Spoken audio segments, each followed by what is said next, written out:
నమస్సుమాంజలి. ఈరోజు సత్యవాక్యం యొక్క గొప్పతనాన్ని దుష్యంత మహారాజుకి శకుంతల వివరించే పద్యాన్ని ఇప్పుడు మీకు ఆలపించబోతున్నాను.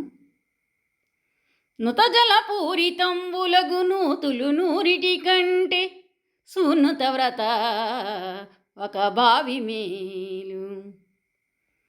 అంటే 100 మంచినీటితో నిండినటువంటి లోతైన బావుల కంటే ఒక దిగుడు బావి మేలు. సున్నిత వ్రత, శృణుతము అంటే సత్యం, సత్యాన్ని నియమముగా పాటించేటువంటి ఓ దుష్యంత మహారాజా అని సంబోధిస్తూ ఉంది శకుంతల. మరి బావులు నూరిటి కంటే నొక్క సత్క్రతువది మేలు.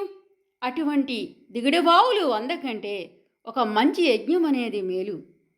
తత్క్రతు శతంబు కంటే సుతుండు మేలు. తత్తంటే ఆ విధమైనటువంటి 100 యజ్ఞాల కంటే ఒక కుమారుడు మేలు. తత్సుతుండు శతకంబు కంటే ఒక శృణుత వాక్యము మేలు చూడగన్. అటువంటి 100 మంది కుమారుల కంటే ఒక సత్యవాక్యం అనేది గొప్పది అని దుష్యంతునితో శకుంతల సత్యవాక్యం యొక్క గొప్పతనాన్ని తెలియజెప్పడం జరిగింది. ధన్యవాదములు.